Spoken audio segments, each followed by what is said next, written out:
Good morning. Good morning. Welcome or welcome back to Bookeemonsters. My name is PK.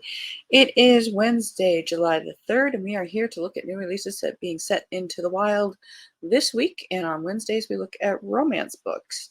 Every day of the week, we look at a different genre. And today is the day for love. Just quick announcements. I do not have any sprints tonight. I don't do them on Wednesday nights. I will have them tomorrow, and actually starting a little early because of the holiday, and I am off from work. So we'll be starting at 4 p.m. Mountain Time, 6 p.m. Eastern, and we'll go until the same 8 o'clock Mountain Time. Actually, probably 8:30, I think is what we do. 10:30 Eastern Time. So, hope you had a good night.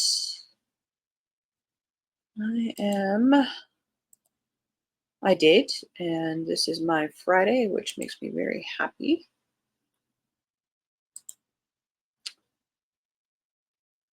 Okay, first up,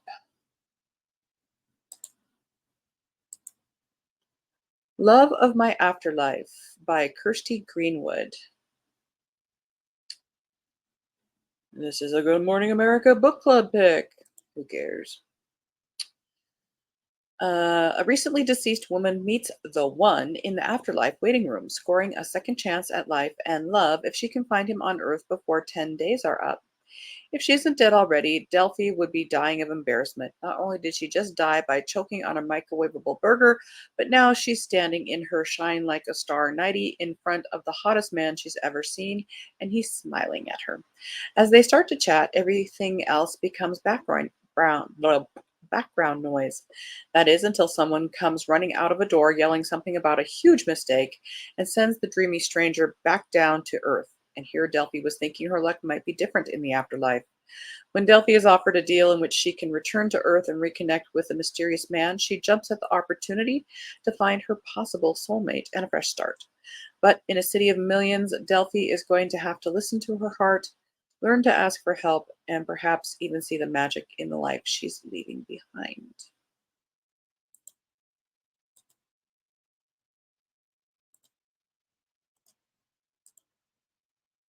Next up, oops, sorry about that. Whoa. Dishonestly Yours by Krista Ritchie. Needs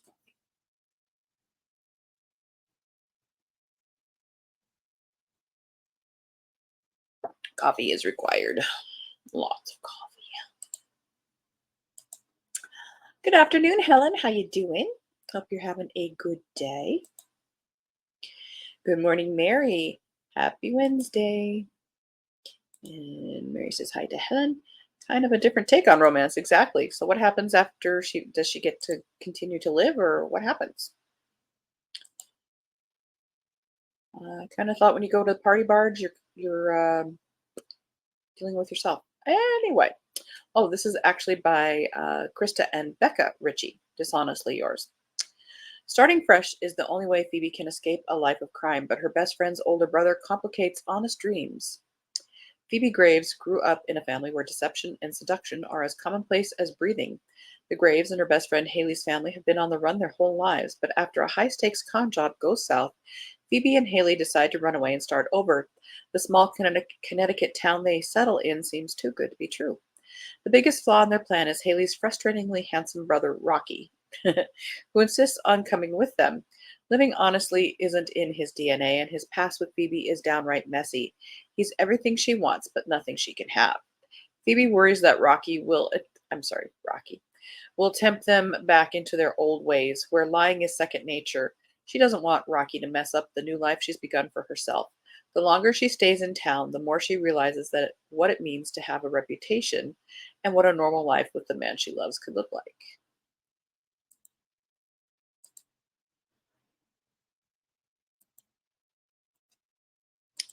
A Claim to the Kingdom. I have a sneeze coming.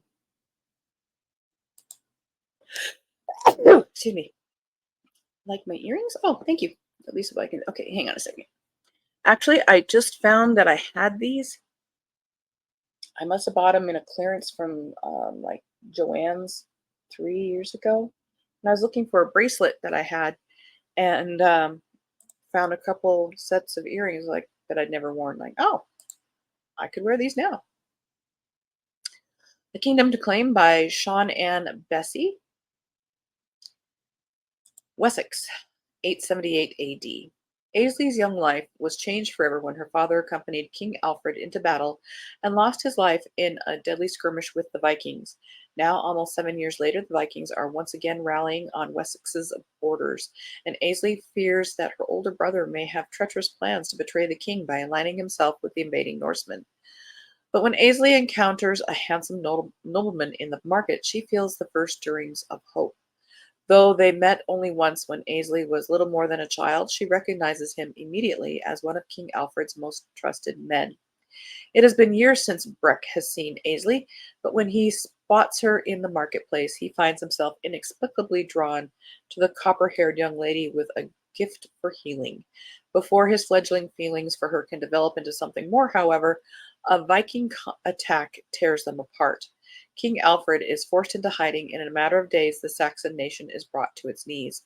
Unwilling to forsake their people, the king and his men embark on secret raids of Viking encampments.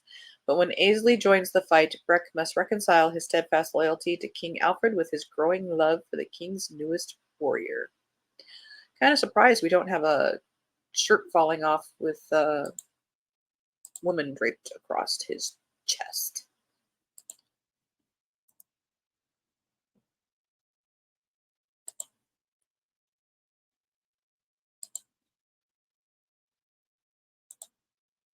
Isn't it always fun you run across something great you forgot you even had? Christmas all over again. Absolutely. And I'm sure I got them on clearance because I didn't buy anything else unless they were on clearance. So like $2 maybe. But these are fun. They're very light. I was going to wear my flags all this week, my American flag ones, which really draped really well. Then I found these and like, oh, okay. So I don't know. I might wear these tomorrow during sprints or the flag ones. I don't know yet.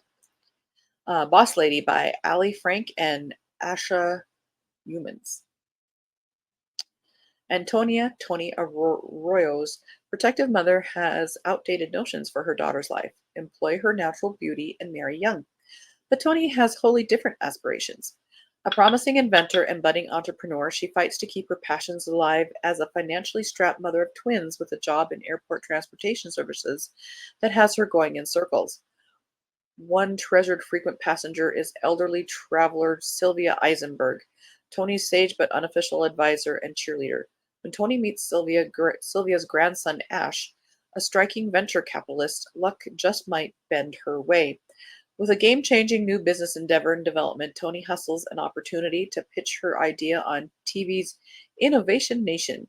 Tony's unexpected challenger, her very own recently resurfaced self-aggrandized, not quite ex-husband.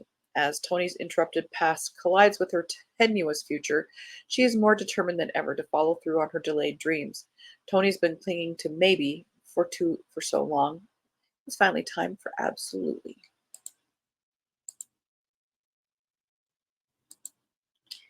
And I bet she falls in love with that Ash guy. Just Playing House by Farah Heron. Yes, definitely a missed opportunity for some great eye candy. A rising movie star reunites with his high school prom date, now a personal stylist. This has to be a joke. Stylist Marley Kamal has waited years for the chance to be a private shopper for a major celebrity, but finding out that her first big client is the guy she went to prom with and slept with and was promptly ghosted by seems like the universe is mocking her because Nikhil Shamdasani is back, about to rise in a major movie, and is more than drop dead hot than ever at the worst possible time. Marley's only weeks away from an elective double mastectomy and breast reconstruction that's supposed to save her life. But this surgery is going to change things in more ways than she can possibly imagine. For one, Nick is so eager to have her as his stylist, he's offered to stay in her home and take care of her while she recovers. Now Marley is about to learn that as the door to her old life closes, something, or rather someone else, will enter. if she's ready to let him in. That is an interesting take. We've had interesting ones today.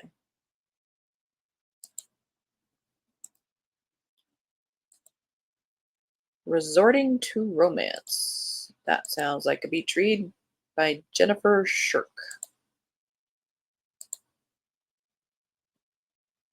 Do you have any plans this weekend, Mary?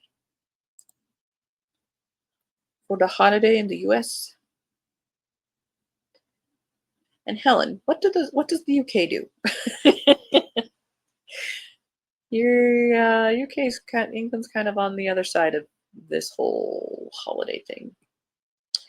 It was supposed to be LA attorney Lonnie Wingate's perfect day. Instead, she got only chaos and heartbreak.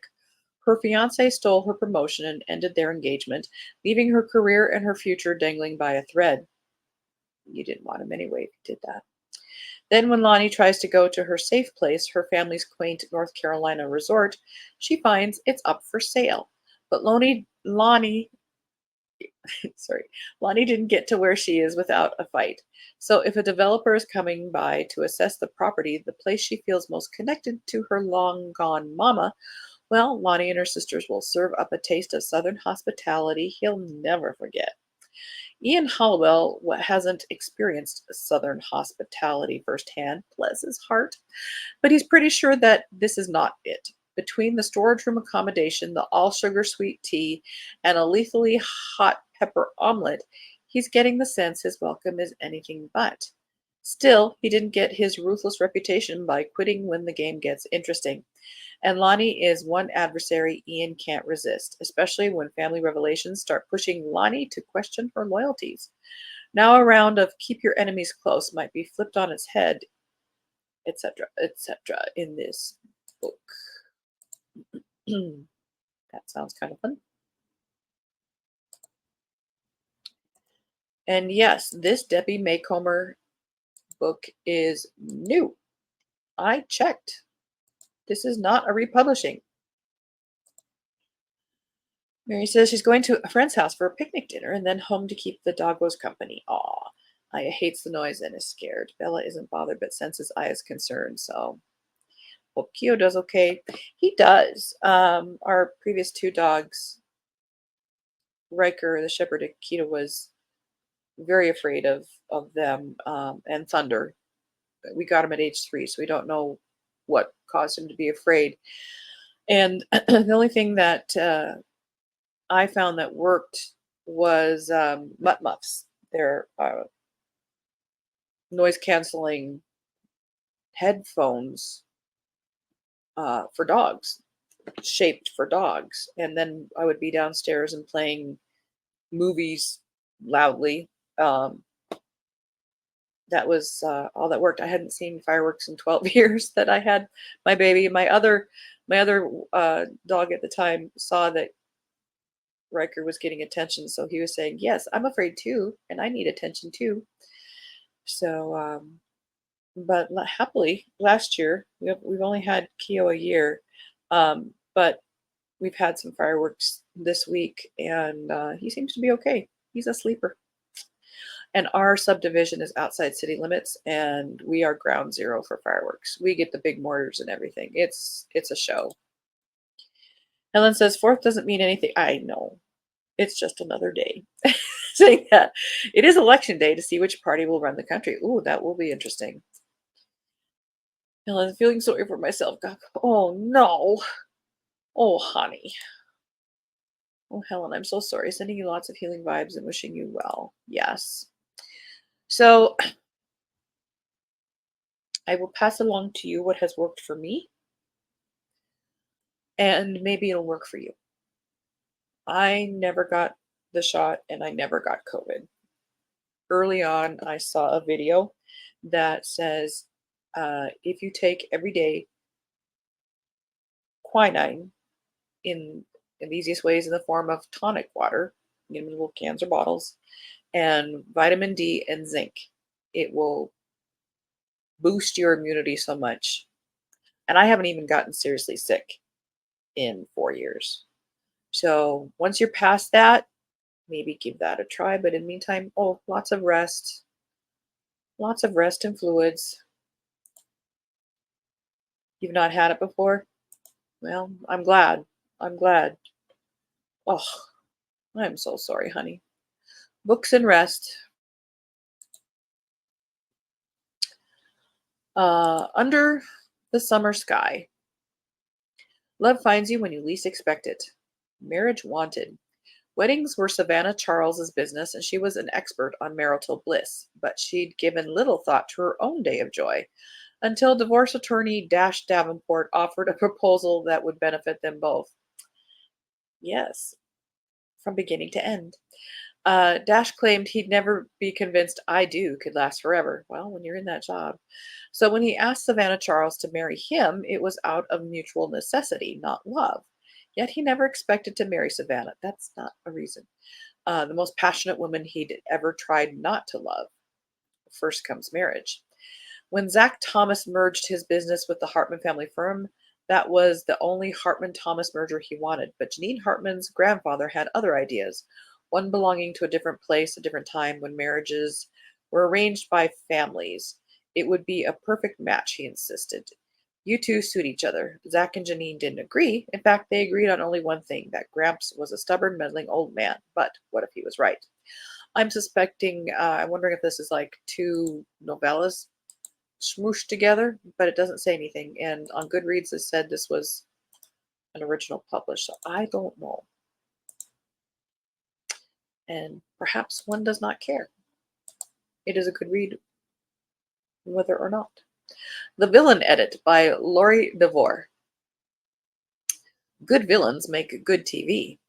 Romance novelist Jacqueline Mathis's big career has gone bust, and she's ditched the bright lights of New York City for her more affordable South Carolina hometown.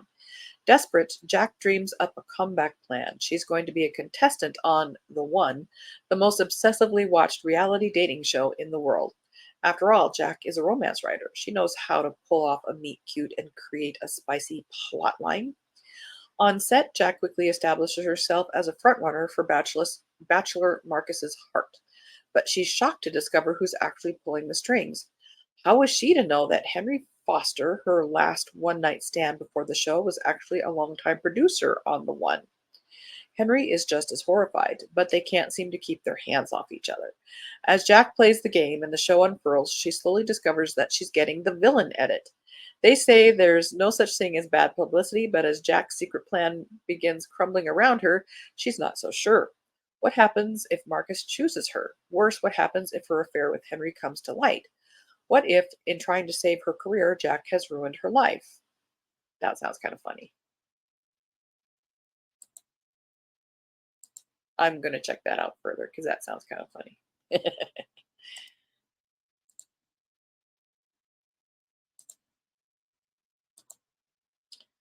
What's in a Kiss?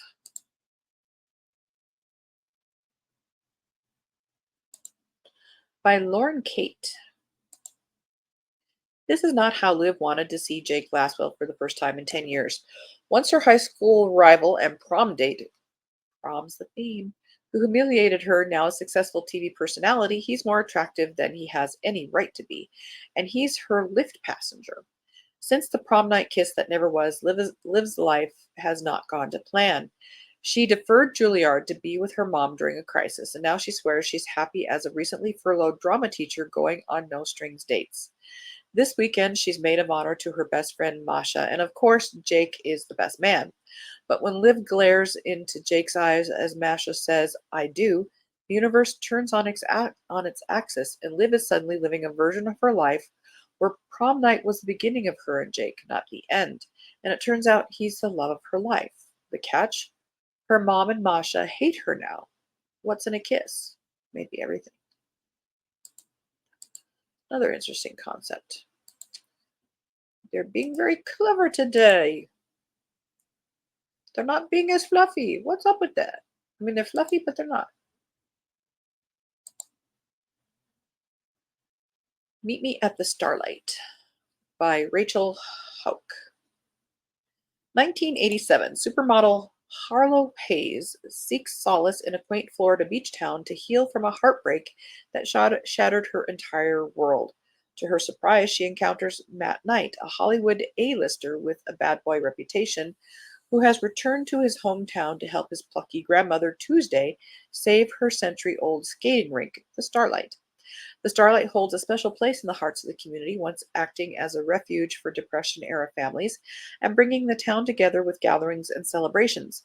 Tuesday's determination even protected her beloved rink from her husband's shady business dealings. Yet, when the Starlight is threatened with demolition, Tuesday begins to wonder if an era has come to an end. As Matt and Harlow strategize to save the rink, they find themselves on a journey of surprises, self discovery, and the kind of healing that leads to love. And one more today as we run out of time. This one I included, even though it is only 127 pages. It is seventh in a series by Kate Bateman. A Scandal in July. A Summer to Remember. Charming bachelor Rhys Davies has absolutely no intention of falling, isn't that an actor's name? Of falling for anyone with the surname Montgomery. The rivalry between their two families is legendary. After all, and despite is legendary after all, and despite all three of his siblings succumbing to the fatal attractions of the enemy, Rhys is convinced he's immune. Until one night when he meets Lenore Montgomery and promptly loses his wits. A week he'll never forget. Lenore Montgomery has wrestled a giant water snake in Brazil, chased a panther with a shoe, and survived an unfortunate shipwreck off the coast of Madagascar, but none of those things has been as difficult as seducing Rhys Davies. The stubborn man's been ignoring her all season, so when she hears they'll both be attending a week-long family party at his country estate, because he has one, of course, she enlists the help of her meddling relatives to prove there's nothing as irresistible as forbidden fruit, especially when it might lead to true love. All right. That is all the love we can take today.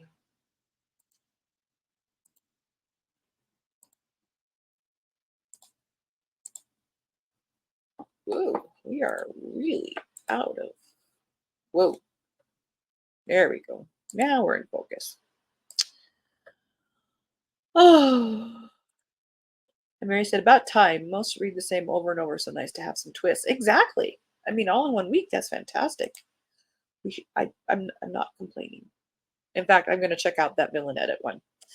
And Mary said, happy 4th and well wishes for you, Helen. Yes, lots of water and rest and sleep helps pass the time and actually does help, I think. Oh, indeed. And if, audiobooks, if you're too tired to read maybe, or comfort reads, like Nancy Drew's and Boxcar Children books. So yes, please take care.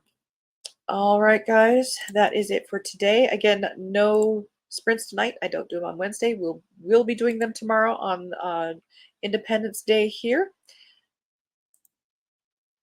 Hope you have a couple of days off and enjoy your time. We'll see you later at Rosanna's have an appointment. Okay. Well, I hope you have a good appointment. We will be having sprints tomorrow. They will be longer. Starting earlier. They'll be at 4 p.m. Mountain Time, 6 p.m. Eastern, but going for the same end time. So we'll be there for about 4.5 hours. If you want to pop in, if you need a break from your family, if you just want some company, that either way, I'll be here. And then our next sprints will be on Saturday afternoon per usual at 1 p.m. Mountain Time, 3 p.m. Eastern. Tomorrow we will still be having a morning show. We'll be looking at the fantasy and science fiction. So I hope you have a very good day. Please take care of yourselves. Drink lots, stay hydrated, aka, and read good books. And as the banner says here, don't be a bookworm, be a bookie monster. Nom nom nom. Have a good day and God bless.